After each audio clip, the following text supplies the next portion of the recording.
Hello guys, তো আজকে আমরা এসেছি ইশিকাদের বাড়িতে। আমরা প্রোগ্রাম করলাম। তো দেখো, ইশিকা কিন্তু কমিটির মেন, তার জন্য কত সুন্দর ব্যাচ লাগিয়েছে। তো এখন কিছু বলবি ইশিকা, তুমি কোন ক্লাসে পড়ো বলে দাও সবাইকে। ইউকেজিতে। তোমার আজকের প্রোগ্রাম ভালো লেগেছে? হুম।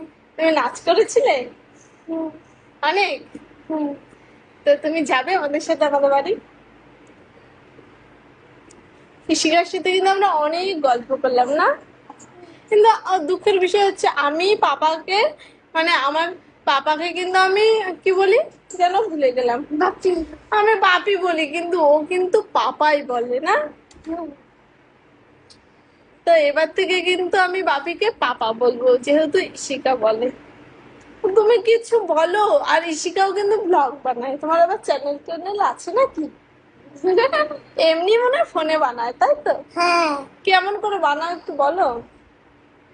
আমি ব্লগ বানাই না, আমি বানাই রিলস। ও, ও কিন্তু রিলস বানায়। তুমি বানাবে রিলস এখন? হুম। তুমি যাবে আমাদের বাড়ি? আমাকে বলেছে মন দিয়ে পড়তে, তাই এখন বেশি বানানো হয় না। ও, এখন হ্যাঁ, মন দিয়ে পড়াশোনাটাও তো করতে হবে, শুধু রিলস বানালে হবে? আমার মা এখন করতে দেয় না। ও, এখন ওর মা এখন একটু, হ্যাঁ ঠিকই তো, এখন পড়াশোনাটাও তো করতে হবে। তো ইশিকার সাথে কিন্তু আমরা অনেক গল্প করলাম, কিন্তু আমার একটা অবজেকশন আছে ইশিকার উপরে। কি বুঝছেন? অবজেকশনটা হলো, আমাকে ইশিকা বাথরুমে নিয়ে গেছিল, ঠিক আছে, আমি বলেছি তুমি এখানেই দাঁড়িয়ে থাকবে, না হলে আমার খুব ভয় লাগে। তো যেই কথা সেই কাজ, ইশিকা আমাকে বাথরুম নিয়ে গেছে। তারপরে কিন্তু আমি যেই বাথরুম থেকে বেরিয়েছি, দেখছি কি ইশিকা না চলে এসেছে, চলে এসে কি যেন একটা খেয়ে খাচ্ছিল, আমাকে দেয়নি।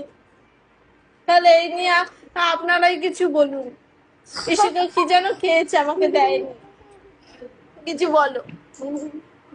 তুমি কিন্তু এবার তাহলে আমার সাথে এখন খাবার খাবে, ঠিক আছে? ইশিকা আর আমি একসাথে আজকে খাবার খাবো, ঠিক আছে? ঠিক আছে, আর ইশিকা আমাদের বাড়িতে যাবে? পড়াশোনা করতে হবে। পড়াশোনা করতে হবে? পড়াশোনা করে বড় হয়ে তারপরে যাবে? ঠিক আছে, সবাইকে টাটা করে দাও। টাটা। এখন আমরা খাবার খেতে যাব। টাটা, বাই বাই বলো, বাই বাই বলো। Bye bye.